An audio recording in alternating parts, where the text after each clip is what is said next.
In this tutorial, we're going to create the condensation on this bottle using an effect in After Effects.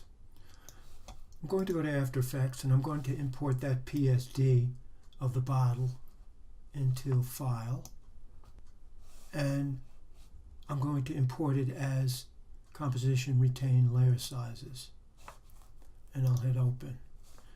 I'll click OK, and I'll double click on the composition that the Photoshop file created in our Project tab. Now the reason I'm importing the bottle is to make sure that the resolution of the effect that I'll be putting into Photoshop when I finish is the right resolution. So if I was to go to Composition Size now,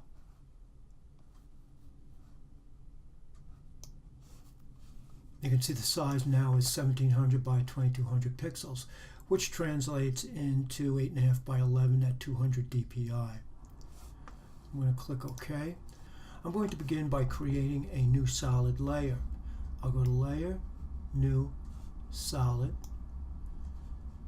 and now I'll get my eyedropper and I'll select a color from the bottle perhaps to begin this process. You just need something with a bit of value so that you'll see the reflections and you'll see the actual viscosity of the bubbles when we create them. They won't be flat spots.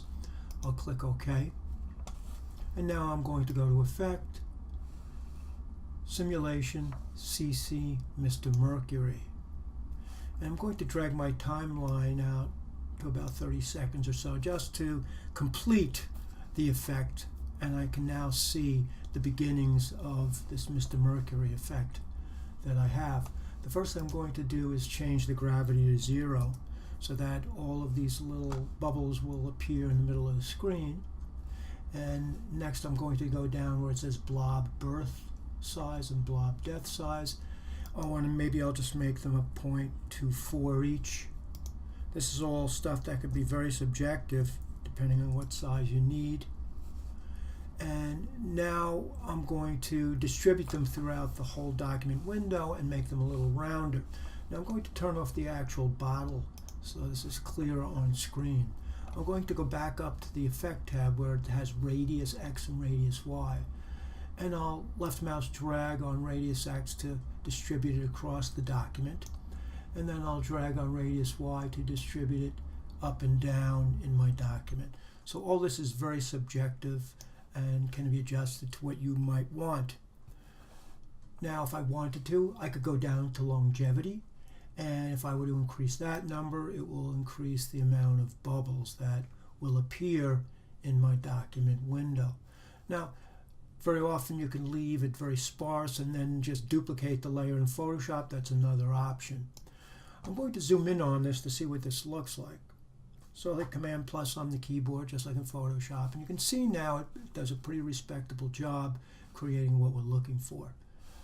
Now if I wanted to kind of test this just to see how it would look, you can see perhaps these are large, but what I'll probably do is scale this whole document down with the bubbles on it much smaller inside of Photoshop to fit more tightly to the shape of the bottle, so this will work pretty well. Now if you wanted to, you could quickly go through the blend mode to get an idea of what this might look like.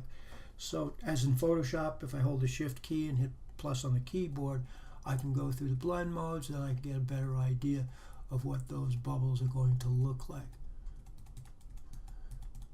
I'm going to go back to normal though, because there's a couple of things I might want to play around with in addition to just these bubbles. I'm going to turn the bottle off again. And I'm going to zoom in a little closer on this. And you'll see these reflections change as we go down and play with the lighting and the shading. So I'm going to go down, and I think what I'll do with the lighting, I'm going to change the height. And I'm going to decrease it. And you'll see as you decrease it, it puts the lighter value out closer to the edge of the shape, and essentially what it's doing is it's flattening that shape out so it doesn't look so oily. Perhaps the viscosity isn't as high as on water as it would be like on an oil or a syrup. So I'll just drop that down a bit. Now if I wanted to, I could go down to shading, and there's a number of terms down here: ambient, diffuse, and all of these I can use to lighten or darken that file. Now bear in mind that you'll be able to do all these things in Photoshop as well And you also have the addition of the drop shadow that will make it look like it's sitting on the surface of the bottle as well. So there's really no need to do a lot more other than distribute these across the document. Now there's one thing you want to do in order to get the right resolution. You have to make sure that you're looking at 100% screen size for the comp window. It's going to be quite large, but as long as that says 100 down here, when we save this composition now, it'll be the exact resolution of the Photoshop file that we are working on inside of Photoshop. Once I've got it to 100%, I'm going to go to Composition, and then I'm going to go to Save Frame As, Photoshop Layers. All you need to do is name that, direct it to your folder, and save. So now if we were to go into Photoshop and open that up, there's our condensation and there is our bottle. Now I'll quickly throw a background layer in here behind everything, and I'm going to get rid of the guides. These guides are video guides that are just put on the file by default, so I'll go to View, Clear Guides, and perhaps I'll zoom in on this. And now it's pretty subjective. Now I'll probably scale it down a bit.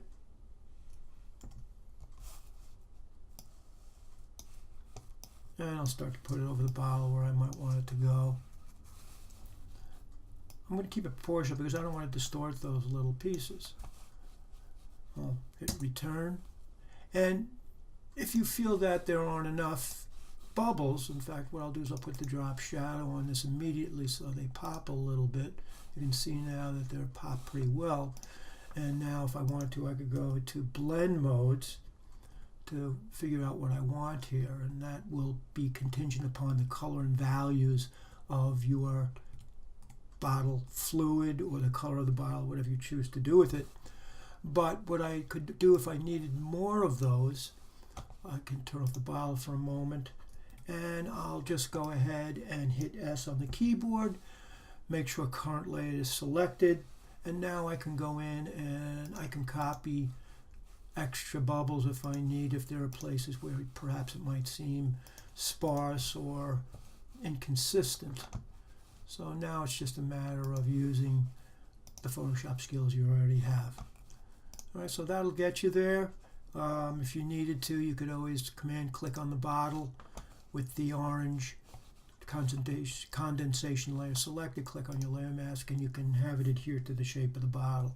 Now, one thing you'll need to do if you go this far is you'll have to make sure that with a smooth brush,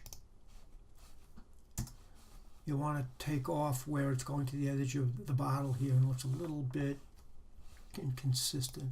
So maybe I would go in and do something like this and return it just to the bare edge. All right, so these are all things we kind of covered using the Photoshop condensation style with the render clouds filter. And there you have it.